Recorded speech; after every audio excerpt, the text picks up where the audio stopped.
नमस्कार, आप देख रहे हैं हरिभूमि टीवी।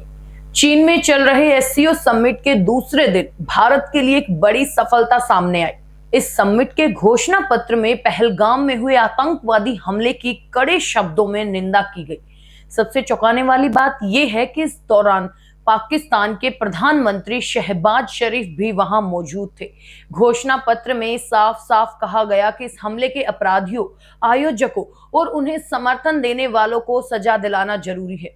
ये भारत के लिए एक बड़ी कूटनीतिक जीत है, क्योंकि इससे पहले जून में हुई एससीओ रक्षा मंत्रियों की बैठक के दौरान घोषणा पत्र में इस हमले का जिक्र तक नहीं था। उस समय भारत ने इस पर कड़ी आपत्ति जताई थी और घोषणा पत्र पर हस्ताक्षर करने से भी इनकार कर दिया था।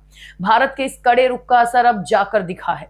प्रधानमंत्री नरेंद्र मोदी ने एससीओ की बैठक में आतंकवाद के खिलाफ भारत का रुख साफ कर दिया। उन्होंने कहा कि आतंकवाद सिर्फ एक देश के लिए नहीं बल्कि पूरी मानवता के लिए खतरा है।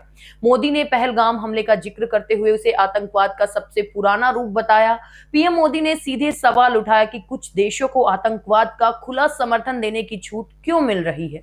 उनका ये बयान सीधे तौर पर पाकिस्तान को निशाने पर ले रहा था। उन्होंने कहा कि भारत पिछले 4 दशकों से आतंकवाद का दंश झेल रहा है और इस पर किसी भी तरह का दोहरा मापदंड स्वीकार नहीं किया जाएगा।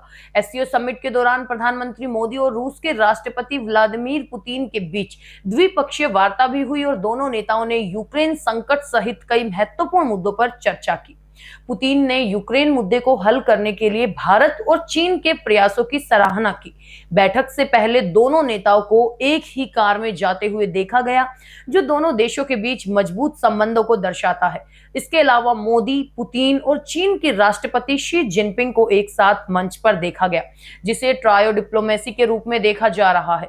एक खास तस्वीर में पीएम मोदी और पुतिन आपस में बात करते दिखे, जबकि बगल में खड़े पाकिस्तान के प्रधानमंत्री शहबाज शरीफ टकटकी लगाए देखते रहे। ये तस्वीर अंतर्राष्ट्रीय मंच पर पाकिस्तान की अलग थलग पड़ती स्थिति को दिखाती है। गलवान झड़प के बाद पीएम मोदी का ये पहला चीन दौरा था और इस दौरे से दोनों देशों के संबंधों में थोड़ी नरमी आने के संकेत मिले हैं। विदेश सचिव विक्रम मिस्री ने बताया कि पीएम मोदी और राष्ट्रपति शी जिनपिंग ने कई महत्वपूर्ण मुद्दों पर बातचीत की। दोनों नेताओं ने ये माना कि भारत और चीन प्रतिद्वंदी नहीं बल्कि साझेदार हैं। बातचीत के दौरान पीएम मोदी ने सीमा पर शांति बनाए रखने और व्यापार संतुलन जैसे मुद्दों पर जोर दिया। शी जिनपिंग ने भी संबंधों को बेहतर बनाने के लिए 4 सुझाव दिए, जिसमें आपसी भरोसा बढ़ाना और कूटनीतिक संवाद बढ़ाना शामिल था। दोनों नेताओं के बीच व्यापार घाटे, सीमा पार नदियों पर सहयोग और आतंकवाद के खिलाफ मिलकर काम करने पर भी बात हुई। प्रधानमंत्री मोदी ने एससीओ के मंच से संगठन को भारत की सोच को 3 स्तंभों सुरक्षा, संपर्क और अवसर पर आधारित बताया। उन्होंने कहा कि सुरक्षा, शांति और स्थिरता किसी भी देश के विकास के लिए आधार है। चीन के राष्ट्रपति शी जिनपिंग ने भी अपने संबोधन में कहा कि एससीओ आतंकवाद, अलगाववाद और उग्रवाद के खिलाफ है। उन्होंने संगठन को आगे बढ़ाने के लिए 281 मिलियन अमेरिकी डॉलर की अनुदान राशि की घोषणा भी की।